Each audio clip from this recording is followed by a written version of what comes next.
Hello guys, मैं नाम है डॉक्टर दीपक आंजना। और जैसा कि एफएमजी जनवरी एग्ज़ाम बस आने वाला है, 15 दिन बाद एग्ज़ाम है और मुझे रोज़ इतने मैसेजेस आ रहे हैं कि लोग इतने परेशान हो रहे हैं, एंग्जाइटी में है, पैनिक अटैक्स आ रहे हैं। बहुत मतलब ऐसा लग रहा है कि लास्ट के 15 दिन में पता नहीं क्या ही हो जाएगा, हमें तो कुछ याद ही नहीं है, हम सब भूल रहे हैं, जीटी में नंबर नहीं बढ़ रहे हैं। बहुत सारे इश्यूज़ को लेकर आज की इस वीडियो में हम बात करेंगे। देखो, हमारे पास प्रॉपर 15 दिन है लगभग। अब आपको इन डेज़ में कैसे रिवीजन करना है, देखो ऑलरेडी रिवीजन प्लान मैं शेयर कर चुका हूँ पिछले वीडियो में, आप उसको जाके देख सकते हो। प्लस मैनेजमेंट, देखो कोशिश करो कि भाई लास्ट के जो 4-5 दिन है उसको आप अलग छोड़ दो और उससे पहले जो ख़त्म करना है वो अच्छे से एक बार रिवीजन ख़त्म कर लो, क्योंकि लास्ट के जो 4-5 दिन है उसमें आप एक बार गो थ्रू करो अच्छे से, वो चीज़ हो जाएगी। प्लस साथ में कैसे हमको जीटी का स्कोर अगर आपका नहीं बढ़ रहा है अब भी, तो देखो एक जीटी आप अभी तो आपने जो दिए हैं जीटी, लास्ट 2 जीटी उनको एनालिसिस करो कि कौन कौन से टॉपिक से क्वेश्चन गलत हुए हैं। ठीक है, अब आप ये एनालिसिस कर लो, चाहे अपने प्रेप से दिया हो, मेरो से दिया, कहीं से भी दिया हो, आप जीटी को एनालिसिस करो और जो गलत क्वेश्चन है उनको अच्छे से एनालिसिस कर लो। एटलीस्ट लास्ट के 2 तो कर ही लो अच्छे से। अब उसमें आपको क्या करना है, आप उसमें वो टॉपिक मार्क कर लो कि किन टॉपिक से हमारे क्वेश्चन गलत हुए हैं। खासकर जो 4-5-6 जो इंपॉर्टेंट सब्जेक्ट हैं, PSM, OBG, surgery, ENT, forensic, pedia या इस टाइप के जो आपको अच्छे लगते हो 1-2 जो वो, उनके खासकर आप एड ऑन करो ताकि इन सब्जेक्ट में हमारे क्वेश्चन गलत ना हो। अब आप क्या करो, वो टॉपिक के नाम नोट डाउन कर लो, ज़्यादा टाइम नहीं लगेगा एनालिसिस करने में, सिर्फ आपको टॉपिक के नाम नोट डाउन करना है। आप वो नाम नोट डाउन कर लो, फिर आप देखो कि क्या इसमें से आपके नोट से बाहर की चीज़ें आपके नोट्स की, आपको आपके नोट से चीज़ें गलत नहीं होना चाहिए। ऑब्वियसली प्रेप मेरो के आप जीटी दोगे तो बहुत सारी चीज़ें आपको बाहर की भी मिलेगी, तो अब हम सब कुछ तो याद नहीं कर सकते। जो हमारे नोट्स में हमको उसको प्रायोरिटी में रखना है, तो आपके नोट्स में अगर वो चीज़ें हैं, वो टॉपिक है, तो आप उसको नोट्स में मार्क कर लो। फिर आप एक काम कर सकते हो कि आप दिन का आधा घंटा 40 मिनट निकाल के वो जो टॉपिक है उनको बस एक बार ऐसे घुमा लो। मतलब ऐसा नहीं कि पूरा अपन लेके बैठ गए उसको, बट कोशिश करो कि वो जो लास्ट 2 जीटी की जो मिस्टेक्स हैं, वो टॉपिक्स हैं, आप उनको आधा घंटा 40 मिनट दे के, मतलब 2 या 3 दिन में तो खत्म हो जाएगा ना वो जितने भी टॉपिक थे। एक बार अगर 40-40 मिनट भी आप दोगे तो एटलीस्ट एग्जाम से पहले आप उन टॉपिक को 4-5 बार तो कर लोगे, आपके प्रॉपर रिवीजन के अलावा बोल रहा हूँ मैं, ताकि वो टॉपिक जो बार बार आपके गलत हो रहे थे, तो रोज़ 30-40 मिनट देख के फटाफट एक बार आप गो थ्रू कर लो रोज़ का। तो उससे आपकी जो है वो वीक टॉपिक्स है वो इंप्रूव होते जाएंगे, स्ट्रॉन्ग होते जाएंगे, वो वाली चीज़ है खासकर। अब इस टाइम पे आपको लगेगा कि यार मुझे तो कुछ भी याद नहीं है, मैं तो, अगर आप स्पेशली आप जब फर्स्ट अटेम्प्ट दे रहे हो, तो देखो ऐसा नहीं है। जिसके 200 प्लस भी आते हैं उसको भी एग्ज़ाम से 15 दिन पहले यही लगता है कि मुझे तो कुछ याद ही नहीं है। मतलब मैं खुद मेरी एग्ज़ाम की बात करूँ तो मुझे भी ऐसा ही लगता था कि यार मुझे तो कुछ आता ही नहीं है, जीटी में मैं जो भी लगा रहा हूँ वो तो बस तुक्के ही लग रहे हैं मेरे, तो पता नहीं नंबर कैसे आ जा रहे हैं। तो उस चीज़ का लोड मत लो यार। अगर आपके जीटी में स्कोर 150 अबाव भी आ रहे हैं, ठीक है, आप स्कोर पे इतना वो मत करो रेंट कि यार यह स्कोर नहीं बढ़ रहा है, ये वो। देखो बहुत कुछ नहीं कर सकते। हाँ, स्कोर कैसे बढ़ाना है मैंने ऑलरेडी आपको बता दिया। वो टॉपिक्स को दे के 30-40 मिनट पर डे का एक्स्ट्रा टाइम उनको दे दो उन टॉपिक्स को, बस उतना ध्यान रख लो। बाकी उसका ज़्यादा लोड, ओवरलोड मत लो कि भाई क्या कर लेंगे। ऐसा तो नहीं पढ़ाई छोड़ के हम बैठ सकते हैं, या वापिस से हम बेसिक से 0 से तो स्टार्ट नहीं कर सकते हैं। तो जितना टाइम हमारे पास है उसके हिसाब से वो चीज़ अपने ख़त्म करनी है। देखो इतनी मेहनत आप लोगों ने करी है, आपने जुलाई अगस्त से पढ़ाई चालू कर दी, आप उससे पहले आप कॉलेज में भी पढ़ रहे थे, तो काफ़ी टाइम से आप इस एग्ज़ाम के लिए पढ़ रहे हो। तो आपके माइंड में ये एग्ज़ाम सालों से फर्स्ट डे से हम ये सोचते हैं ना कि एफएमजी करना है, तो नो डाउट वो जो है वो एंग्जाइटी लेवल बढ़ता जाएगा जैसे जैसे एग्ज़ाम पास आती जाएगी, क्योंकि आपने इसके बारे में, आपका सपना है यार ना। भले चलो उस लेवल का सपना ना हो, बट एटलीस्ट आपको दिमाग प्रोसेस में तो आप 5-6 साल से यही सुन रहे हो ना कि एफएमजी करना है। जब वो आ गई है तो ऑब्वियसली उसका जो एक टेंशन लेवल तो बढ़ेगा। एंग्जाइटी, ऐसा कोई इंसान नहीं जिसको एंग्जाइटी नहीं होती है, तो उसका लोड मत लो, अपने आप पे फोकस करो। आपने ऑलरेडी पिछले 5-6 महीने में बहुत मेहनत करी है यार। मतलब आप खुद आपकी जर्नी को देखोगे पीछे की, तो आप खुद सोचोगे कि you are become the new person. आप वो नहीं रहे जो आप डिग्री लेके इंसान आए थे, क्योंकि आपने कभी सोचा भी नहीं होगा आप इतनी मेहनत कर लोगे जितनी मेहनत आपने करी है पिछले 5-6 महीने में। तो अपने आप ही फोकस करो, कोई बात नहीं, कुछ चीज़ें होती हैं ख़राब, कुछ प्लस माइनस होते रहते हैं। ऐसा नहीं कि हर किसी की प्रिपरेशन हमेशा अच्छी ही चलती रहती है, बहुत सारों की लास्ट में आके भी बिगड़ जाती है। कोई बात नहीं, अब तक आपकी अगर थोड़ी बहुत बिगड़ भी गई हो तो अब अच्छे से फोकस करो। अब ये जो लास्ट के 15 दिन है उनको अच्छे से चीज़ें कवरअप करो। खासकर पीवाईक्यू, जिन लोगों ने रिवीजन करना स्टार्ट नहीं करा है पीवाईक्यू का, बहुत सारे लोग अब भी बोल रहे हैं कि हमने पीवाईक्यू कर लिए। अरे करना नहीं है, रिवीजन करना है उनका सारों का।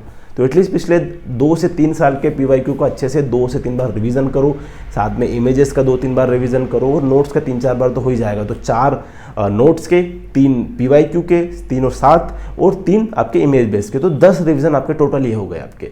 प्लस आप जो ये एक्स्ट्रा टॉपिक का 30-40 मिनट दोगे, वो सब चीज़ें अलग है जो आपने पढ़ी हैं, वो सारी चीज़ें। तो इस हिसाब से अपनी एफिकेसी बढ़ाओ। और अब तक अपन नहीं रुके हैं तो प्लीज़ अब मत रुको यार, अब अपने आप को डाउन मत करो, खासकर अपने आप पे ट्रस्ट करो ना यार, अपनी प्रिपरेशन पे। आपको क्यों ऐसा सोच रहे हो कि नहीं मैथ से मुझसे नहीं होगा, या मुझे तो कुछ याद ही नहीं है। अरे सबको लगता ही है कि याद नहीं है, पर आपको कोई वहाँ जाके पैराग्राफ नहीं लिखना है क्वेश्चन के, आपको 4 ऑप्शन मिलेंगे, उस 4 ऑप्शन में से ही आपको गेस करना है ना, भले गेस करना हो कोई बात नहीं। तो उस चीज़ पे फोकस करो खासकर। और देखो लास्ट जीटी आप 12-13 के आसपास दे लो, उसके बाद और जीटी देने की मुझे पर्सनली लीड नहीं रखती ज़रूरत है, क्योंकि एग्जाम के पास आते जाते जीटी देने का कोई इतना सेंस है नहीं, उससे आपकी एंग्जाइटी बढ़ेगी फालतू में अगर गलती से कम नंबर आ गए तो उस टाइम को यूज़ करो, क्योंकि आप 4-5 घंटे जीटी में दोगे, उससे बेटर है उस टाइम पे आप 4-5 घंटे में तो एक छोटे सब्जेक्ट तो 2 सब्जेक्ट रिवाइज कर लोगे, बड़ा एक सब्जेक्ट आप रिवाइज कर सकते हो उतने कम टाइम में। तो उस चीज़ का ध्यान रखो। और अब ये जो 15 दिन है थोड़ा अपनी पढ़ाई को इंटेंसिफाई कर दो। अगर आप 10-12 कर रहे हो तो 1-1, 2-2 घंटे बढ़ाओ, 12-13 घंटे तक एटलीस्ट कोशिश करो। 13 से 14 इट्स मैक्स होता है, उससे ऊपर कोई ज़रूरत नहीं जाने की। उतना भी आप कर लोगे तो बहुत है, 13 भी आप कर लोगे तो बहुत है। और कोई अगर 8-9 घंटे में भी अगर इसके जीटी स्कोर अच्छा आ रहा है और वो अच्छी चल रही है तो जरूरी नहीं कि आपको 14 घंटे पढ़ना ही जरूरी है। अगर आपके जीटी में आ रहे नंबर, आप 8 घंटे पढ़ रहे हो तो 8 घंटे भी इनफ है यार। हमारे साथ ऐसे लोग भी पास हुए हैं दोस्त मेरे जो 7-8 घंटे ज़्यादा कभी ज़्यादा पढ़े ही नहीं, तो ठीक है, सबका अपना अपना एक लेवल होता है पढ़ने का। तो आप अपने आप को वो मत जज करो कि यार मैं तो सिर्फ 8 घंटे ही पढ़ रही हूँ।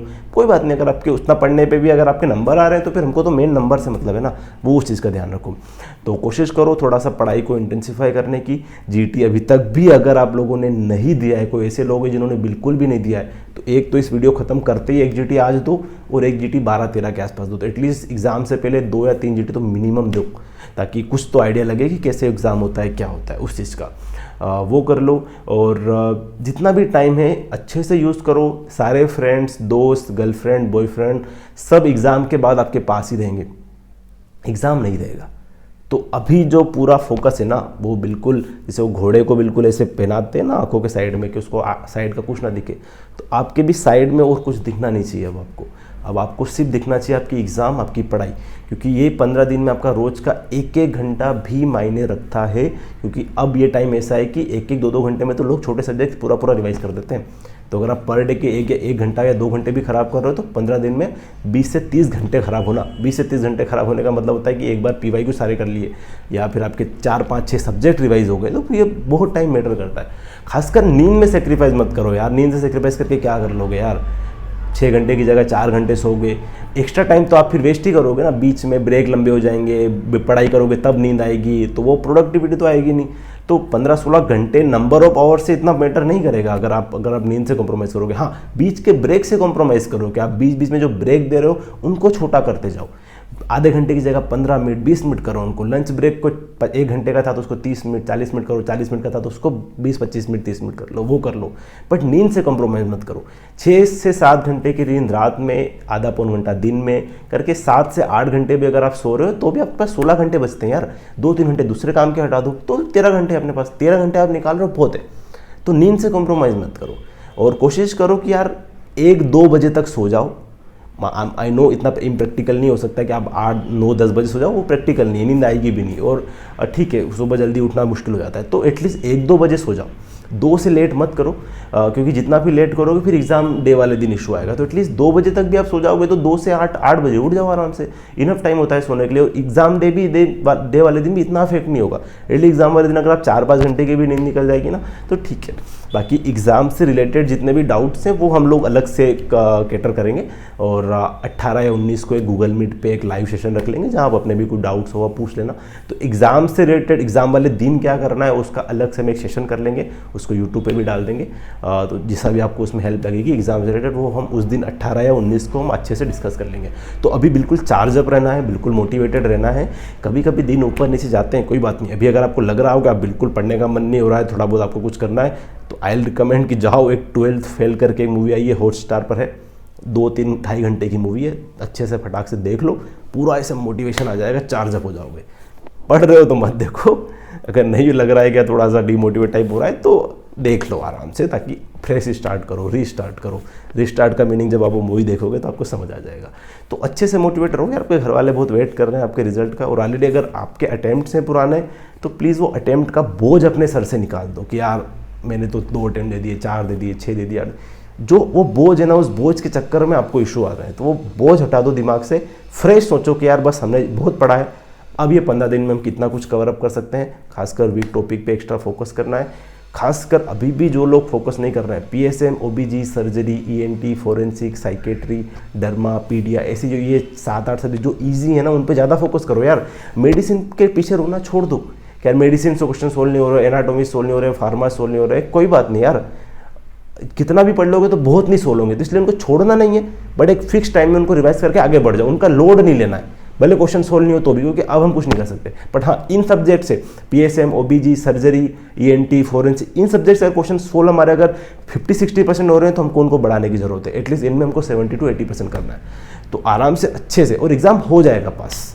अब की बार 200 पार, तो ये 200 पार वाला नारा हमको लगाते रहना है और आराम से हम एग्ज़ाम को पास कर लेंगे। और भी अगर आपके कुछ डाउट्स होते हैं तो आप मुझे टेलीग्राम पे पूछ सकते हैं, यूट्यूब पे कमेंट सेक्शन में पूछ सकते हैं। टेलीग्राम ग्रुप की लिंक आपको डिस्क्रिप्शन में मिल जाएगी, तो जाइए। अगर आपको कुछ डाउट्स होता है तो आप any time feel free to message me. थोड़ा बहुत लेट सही, बट आई विल रिप्लाई। तो अच्छे से प्रिपरेशन करो, अपने आप पे ट्रस्ट रखो, मुझे आप लोगों पे भरोसा है कि आप लोग एग्ज़ाम क्लियर कर लोगे, जितनी मेहनत आप लोगों ने करी है। So thank you for watching this video and all the best.